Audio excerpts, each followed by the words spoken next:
In this video, we're going to tie together everything we've previously talked about with SN1 and SN2 reactions so that we can be able to predict whether or not a given substrate is going to go through an SN1 reaction or an SN2 reaction.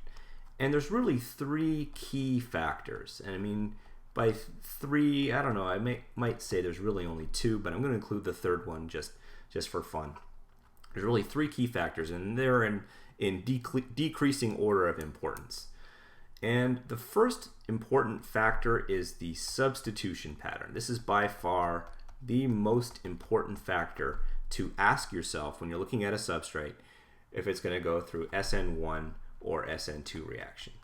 Why is that? So remember that for the SN2 reaction, the SN2 is governed by steric hindrance.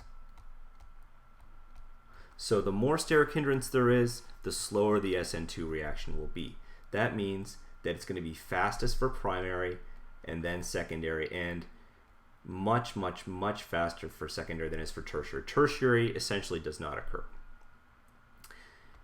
In the SN1 reaction, the key factor is carbocation stability. So how, now can we fit this onto our sheet? Yes, we can.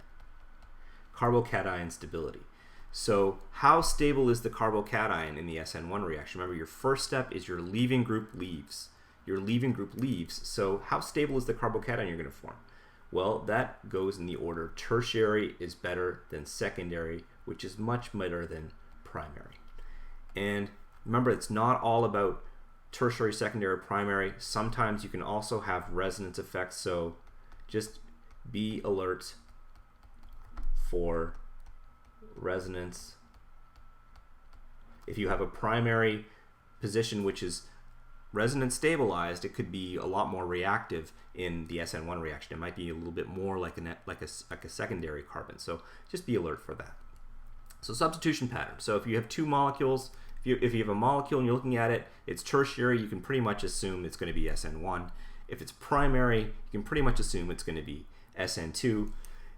It's these borderline cases, for example, in a secondary position where you need to start asking the additional questions. And the second question is about the nature of the nucleophile. So the nature of the nucleophile, and here's the rule of thumb, and we'll say in quotes, strong nucleophiles favor the SN2. Okay, remember the SN2 is a more difficult reaction. It requires a more, sorry, I shouldn't say it's a more difficult reaction. It requires a stronger nucleophile because we actually have to break off the leaving group. Whereas in the SN1, the nucleophile is attacking a carbocation. There's nothing to kick off. And by strong, I mean it's usually negatively charged.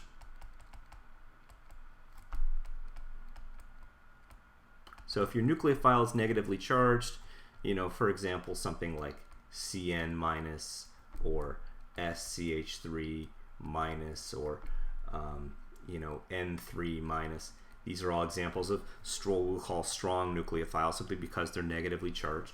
Keep in mind that you may also see them as their salts, so you might see NaN3. That's still considered to be a strong nucleophile, like N3 minus, or you might see NaOH, for example. That's also considered to be a strong nucleophile, so just be alert for that.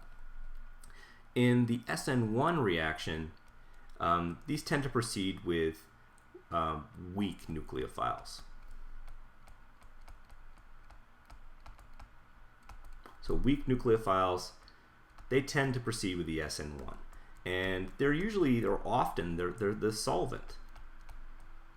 Often the solvent. So for example, things like water.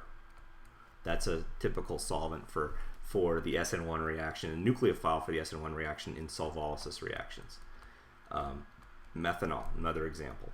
CH3, CH2OH, another example. These are all weak nucleophiles. These are all nucleophiles that occur in the SN1 reaction. So if you see a secondary carbon with a good leaving group on it, and your salt, and you just have salt, you have H2O, then you might start thinking that this could be going through an SN SN1 type process as opposed to SN2. Whereas if you see a secondary alkyl halide with, let's say, N3 minus, then that's something to think about for an SN2 reaction. So that's the second thing to think about. Usually you want to think about for secondary. This is what's going to make your decision a little bit easier.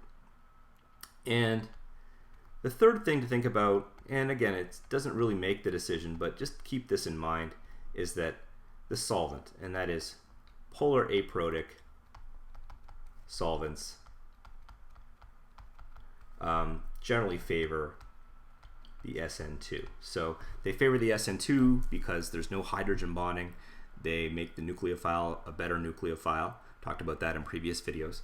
And therefore, they're going to favor the SN2 reaction a lot more than they would favor the SN1 reaction. And also, polar protic solvents tend to stabilize carbocations better, and they help the leaving group to leave. So that's another factor that sort of takes away from the SN1 reaction. So solvent should favor, if you have a polar aprotic solvent, should be an SN2. And then if it's a polar protic, it's hard to make that decision, but you might think more about SN1, and I might put that in question mark, but because you can't be absolutely sure. But that's something to think about for the SN1. That's it.